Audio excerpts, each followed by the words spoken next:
उदालगुरिनि NDFB P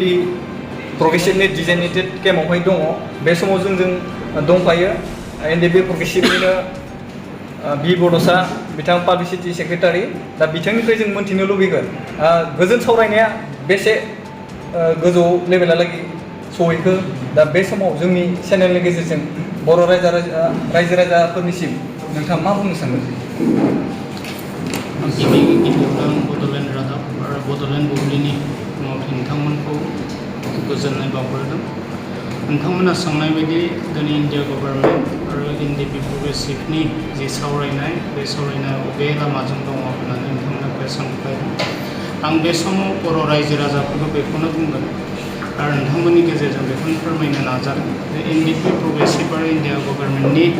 जि जुथाइ सावरायलायनाय बे सावरायलायनाया जोबथि बुब्लियाव सफैबायमोन नाथाय दिनै ओरै रखम मोनसे समस्या क्रिएट खालामबाय जोंनि जि एक्सपेल खालामजानाय आफादगिरि बिथाङा गावनि मासि आरो गावनि प्रफिटखौ लुबैना दिनै NDFB प्रोग्रेसिव बे आफादखौ माने बर' रायजो राजानि गेजेराव लाजि फोनांनो बिथाङा गुबुन दोलो मोनसेजों थांनानै बर'नि समस्याखौ फोसाबगोन होननानै बिथाङा बे माबाखौ लानाय जादों थांखिखौ लादों नाथाय आं बुंदों बे धीरेन बर'आ आरो फैलावआ national democratic front of Bodoland बे प्रोग्रेसिव आफादनिफ्राय एरख'जानाय सानै मावथि आरो बिथांमोना बर' रायजो राजानि थाखाय जेबो मोजां खामानि मावनो हाया मानो होनबा NDFB प्रोग्रेसिवआ आगोल जेरै दं बिदिनो दङ NDFB प्रोग्रेसिवआ कुनु दिन माने गावस्रायाखै आरो बिथांनि किसुमान भुल जि मावबिखान्थि बे मावबिखान्थिनि थाखाय आफादा बेखौ एंग्लायनाय जादों बिथांनि जिथु मावफारि बेफोर मोजां नङा बर' जाथिनि थाखाय आरो नोंथांमोननि गेजेरजों बेखौनो बुंदों जे NDFB प्रोग्रेसिव आरो जोंनि जुथाइ जि सोमावसारग्रा हान्जाफोर दं बिथांमोननो दिनै इन्डिया गभर्नमेन्टआ जि जोंनि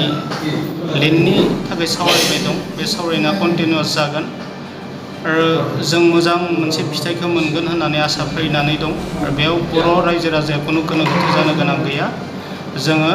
बे जिथु आफादनि थांखि बिथांखि बे थांखि बिथांखिखौ लानानै अरायसम बर' रायजो राजाजों लोगोसे जोंनि जि मोननांगौ बेखौ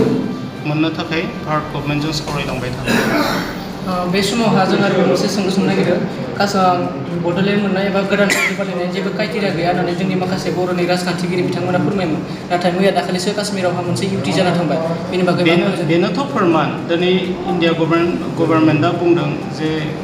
भारताव कुनु गोदान रायजो दानायनि मावबिखान्थि गैया होननानै नाथाय नोंथांमोनाथ' फोरमान मोनदों दाखालिसो जम्मु एन्ड काश्मीरखौ बोखावनानै इउनियन टेरिटरि मोनसे लादाखखौ दाबाय आरो बे जुदि बिथांमोननि मावबिखान्थियाव बेफोर गैयामोनब्ला बिथांमोना बोरै बे जम्मु काश्मीरखौ सिफायनानै लादाखखौ इउनियन टेरिटरि होनो हागोन आरो बे बेलाया बर'फोरनियावबो फैगोन थ' गभर्नमेन्टनि पलिसिखौ मा बेखौ जों हमदांनो हाया नाथाय बड'लेण्ड जों जि दाबिनाय बेबायदि सानसे मोगथां महर मोनगोन बेखौ जों आसा दं बेखौ लानानै बर' रायजो राजाखौ मा फोरमायनो सानो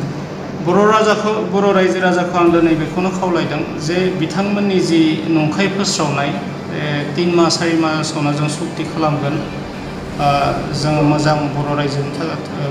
राजानि थाखाय माबा मोनसे मोजां फिथाइ लाबोगोन बेखौ बर' रायजो राजाया दा सानथों बर' रायजो राजाया NDFB प्रोग्रेसिवनि सायाव गोनो गोथो दा जाथों खारन मास पिपल आरो सोमावसारग्रा हान्जाया दिनै NDFB प्रोग्रेसिव दुलाराय बर' फरायसा आफाद पिपल्स इन एक्सन कमिटिजों गोबारै दङ आरो बै जोंनि जि जयन्ट मुभमेन्ट ग्रुपनि मावबिखान्थि बे मावबिखान्थिया बर' रायजो राजाफोरखौ अराय सम गोबानानै जोंनि जि थांखि बिथांखि बेयाव सहैनायनि जों मिजिं लाखादों आरो बर' रायजो राजाफ्रा दिनै गोनो गोथो जानायनि कुनु माबा गैया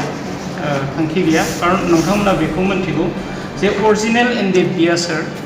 थांनाय 23/6/2019 मायथाइखालि जोंहा मोनसे मा जायखिजाया मिटिं जाना थांदोंमोन आरो बे बिलाइयानो NDFBआ सोर अरिजिनेल NDFBआ सोर बेखौ फोरमान होयो बेयाव सुक्ति खालायदोंमोन साइन खालायदोंमोन बि सोमखोर प्रेसिडेन्ट NDFB बेनिफ्राय आसाम गभर्नमेन्टनि जानानै A Agnihotri commissioner and secretary to the government of Assam home and political department बि Anjalu general secretary NDFB RD आरो Satyendra Garg joint secretary north east ministry of home affairs new Delhi. दा नोंथांमोना बेखौ नुब्लानो हमनो हायो जे धीरेन बर'नि ग्रुपआ अरिजिन ना गबिन्द बसुमतारिनि ग्रुपआ अरिजिन। बेनिखायनो बे लेखानि गेजेरजोंबो आङो बर' रायजो राजानो दिनै नोंथांमोननि चेनेलनि गेजेरजों देखायदों। बेयाव खुनु गोनो गोथो जानायनि खोथा गैया। गोजोन्थों। जोबनायाव